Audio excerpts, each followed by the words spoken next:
Hi, my beautiful people, and welcome back to another video. Today's video, I'm so embarrassed to admit it, but I'm back with another HSC tips video. I know I'm gonna be like 47 and still doing these videos. No, but I'm really excited because I wanted to take a different spin on this video and more so focus it on what you can do last minute to succeed since the HSC is so fast approaching, and also taking into consideration lockdown and how to stay productive during lockdown, because I really feel for you guys and I can't imagine how difficult it would be to be sitting the HSC in the conditions that we're in right now. So I'm hoping that this video will help you out. And I'm also going to be selling my legal studies and business studies notes. So I'll have a link to those in the description if you want to purchase those. You guys asked me a whole lot about my notes. So I thought that would be a good way to hopefully help you guys out right now since it is so close. So yes, if you do enjoy the video and you love these study tips videos, be sure to give it a thumbs up, subscribe to my channel, and I'm thinking of doing a uni study tips as well. So maybe you guys can watch that after and prepare for uni. It's going to be structured in 3 kind of areas. So the first is a good old pep talk. You guys know how much I love a pep talk and sharing unsolicited advice. I can't help myself. But I want to put things in perspective for you because I know how stressed I was when actually, was I stressed? I don't know if I was. I was kind of just ready for it to be over. So a good old pep talk, and then the study tips for actually studying, and then productivity. So how to stay productive in lockdown, because I feel like even if you are studying, if you're not productive, it just doesn't really work out in your favor. Like, you definitely need the balance of both. So I ended up, wow, why does my voice sound so low pitched? It's because I just rolled out of bed. But I ended up filming for 50 minutes and the videos were super long. So I'm gonna do 2 videos that are like 18 minutes long. So this video is all about the study tips on how to get a 99 ATAR last minute, and then the other video is all about lockdown productivity and a good old pep talk. Hopefully you guys enjoy them both. That one will be out tomorrow and this one's out today. So yes, without further ado, let's get straight into the video. We are going on to the actual HSC study tips. So practical things that you can put in place right now to make sure that you're studying the most effectively for the HSC so that you can get the highest possible ATAR and the highest possible mark. So the first thing would be the syllabus, and I've talked about this in all my previous study videos, and my teacher used to go on and on about the syllabus every single class. It would drive me insane. It is critical. So you've probably got notes. So what I recommend doing is structuring all your notes under each of the syllabus dot points and making sure you have content there and also a case study for every single syllabus dot point. So this is for most subjects, except I'd say like English and maths. But for all your content subjects, this is for me, legal studies and business studies, structuring all your content under each of those syllabus dot points. So whether that be, oh my gosh, this is testing my memory, but criminal trial process, criminal investigation process, all those sorts of things. And having content and a case study, you must have both because you need to be able to prove your argument in an answer with evidence. So you use that evidence through a case study, or in legal studies that might be legislation, media, documentaries, reform, all that sort of stuff. And if you structure it in that way, then you can also work out what syllabus dot point you don't have enough content on, or what you don't fully understand that well, and you can reach out to your teacher and you can ask them. And the reason I want to talk about why it's super important is because, I mean, as we said, the HSC is very much memorize, regurgitate. Regurgitate is such an ugly word, but it is. So when you get a question, I remember in my HSC, or it might have been my trials, but they asked us about the criminal trial process, and a lot of people got confused between that and the criminal investigation process, and so they wrote about things that were in the syllabus under the criminal investigation process and they got no marks because you didn't actually answer the question, because the question asked about the trial process. So that's why it's so important to learn the syllabus. And my business studies teacher used to print out the syllabus and get rid of spots, so we'd have to try and fill it in ourselves. I think that's a really good way to practice, because when you do get short answer questions and it asks for a particular area of the syllabus, you know exactly what things you need to discuss. Going back on the case studies topic, you must use case studies, as I said, and they're so important for short answer, longer answer responses, and also essays.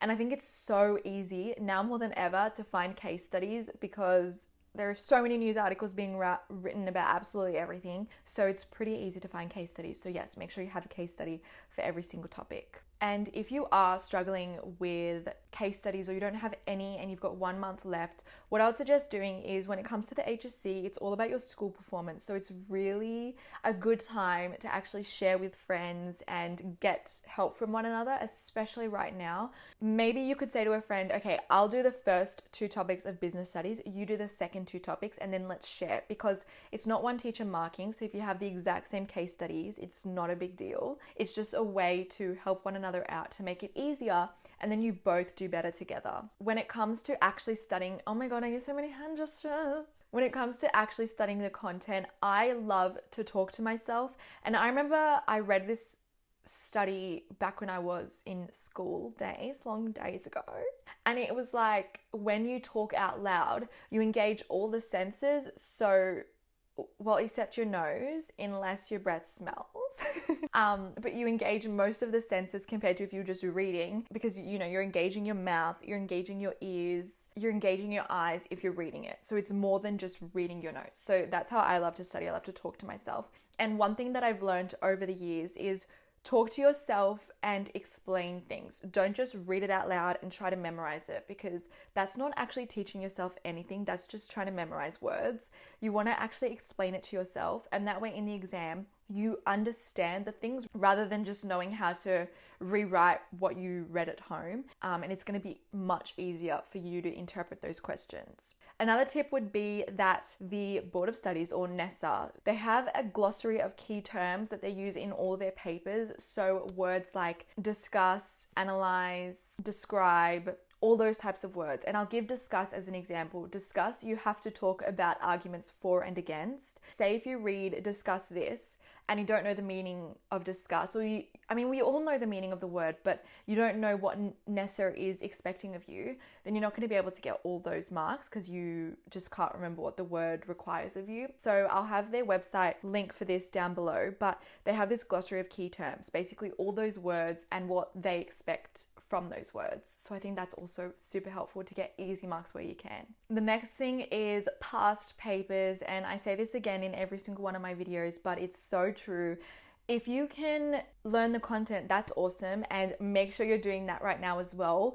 But going back to what's the most effective things to do in the lead up to the exam with just 1.5 months left, and it is 100% past papers. Now, what I would do, I don't know what's going on with my hair there.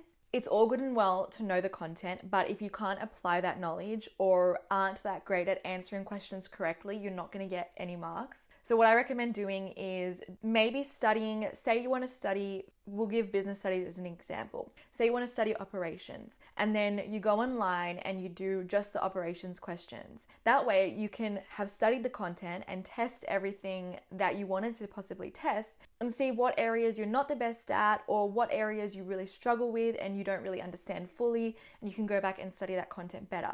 But you wouldn't know that unless you actually did practice. It's also really important because it's really easy to want to put out everything that you know on a paper, but that's not going to get you the marks if you're not answering the question. So it's also a really good way to learn how to answer the questions, secondly. And thirdly, marking them, because when you mark your answers, you kind of put the teacher hat on and you can work out what they're looking for, so that when you are writing your answers, you have that analytical marking hat at the back of your mind and you're answering them in a way that you know what they're looking for. So I think that's also a massive benefit of it. The business studies syllabus has been around for, oh my gosh, 14 years or something wild. There's only so many questions they can ask about finance over the past 14 years. It's just giving you a head start, because you're possibly going to answer a question that they're about to ask you in the HSC. And if you can answer it at home, you can get feedback by looking at the answer sheet or marking it yourself, then you're just that one step ahead. But I do really, really, really recommend marking it. It's easy to do the paper and not mark it, but you want to mark it, because then you can see what you perhaps don't do as well. You could even give it to a friend and they could give you theirs and you can mark, and then you can learn a bit about what they've written and potentially how they answer questions, vice versa, basically. And I think that's beneficial to everyone. The last thing I would recommend is, I actually found, this is wild, but I actually found this to-do list that I had when I was doing the HSC. I kind of want to show you guys just because I think it would be interesting to see how many hours of study I did when I was doing the HSC, because I remember in the moment I was just kind of like, ooh, not enough. And now I look back and I'm like, how does one have that much motivation is beyond me. So I had this, I used to log everything. Well, you're not going to be able to see it. I used to log everything that I would do whilst preparing for the HSC. So in that time period where we weren't at school, and I would write when I started and when I finished.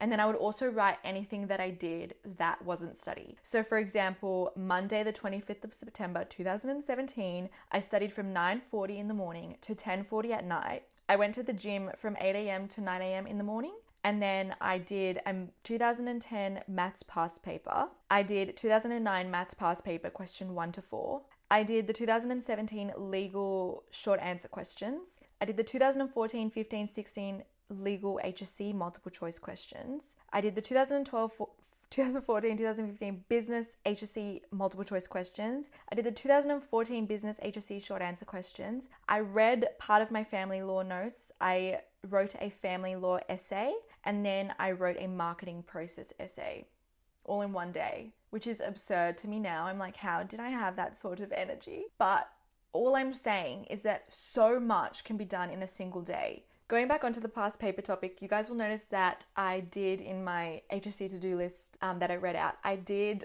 different parts. So I did question 1, 2, 4 here, short answer questions here, multiple choice questions here, the whole paper here. I recommend breaking those things up so you can do as much as you want in a day. And I think it's also a great way to not be so bored of studying, because if you're studying one subject all day long, you can kind of get super bored. So I think that's a good way to do it. In addition to breaking things up, that's awesome. Our attention spans have reduced so much that it's also really important to do a whole paper, to see if you can sit there for 2 hours or 3 hours and do an entire paper. So I really recommend getting into the swing of things. The next few things, I had some exam advice, but I kind of touched on that already. So reading the question carefully, looking at that key directory word, whether it's discuss, analyze, describe, looking also at the mark allocation. This is so important, because if you've got a question that's 2 marks and you write so much, you can only get 2 marks for a 2-mark question. You cannot get 4 marks, 5 marks, 6 marks, 10 marks, even if your answer is worth 10 marks. So looking at that allocation and answering questions accordingly, which you guys obviously probably already know, but I'm just going to reiterate it again because I used to have trouble with that when I was at school too. I just want to write everything. There's no point. Focus that time on the marks that count, the big marks, like the essays and so on. The other thing is, the beauty for you guys is that the syllabus for a lot of these subjects hasn't changed for a really long time. So you have so many past papers available to you. You can go on the NESA website. The independent trials that I used to do in school, I believe they also sell their papers, so you could have a look on there.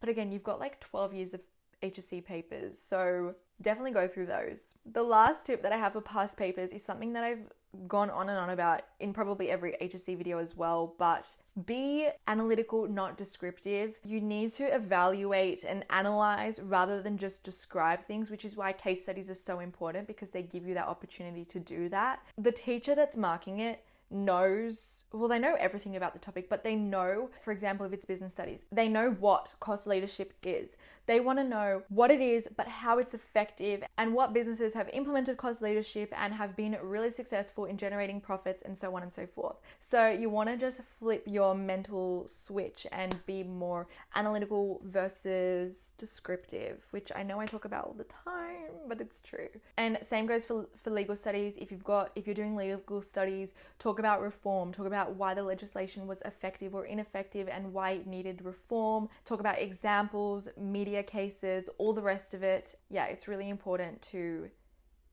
I won't say it again, be analytical, not descriptive.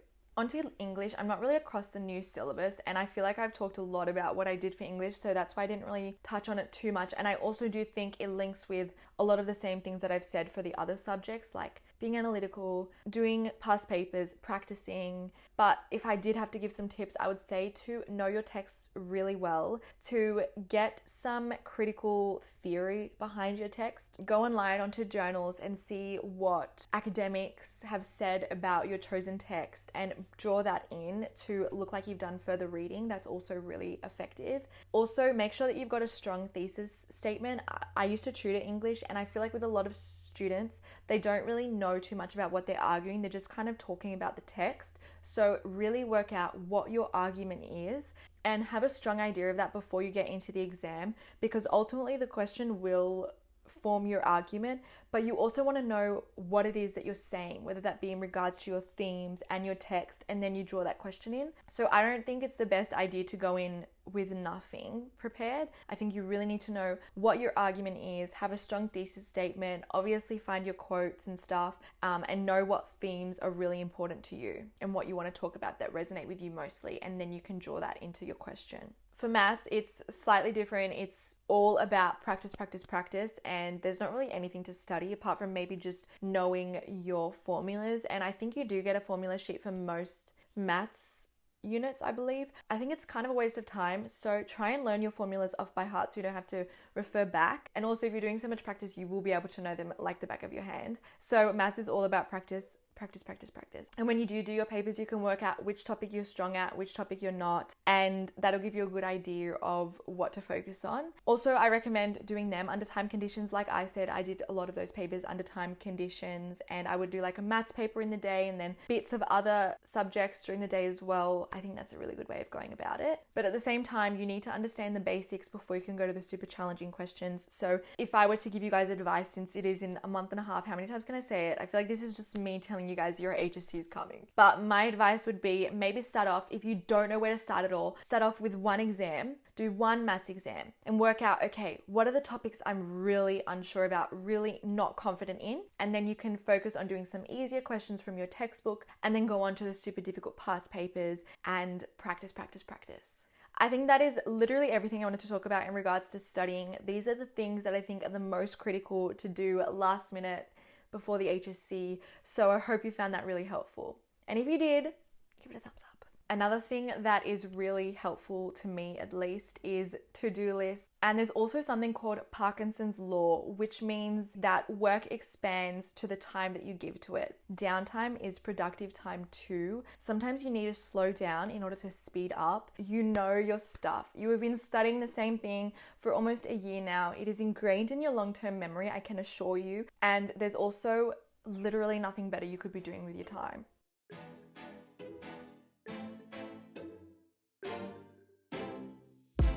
We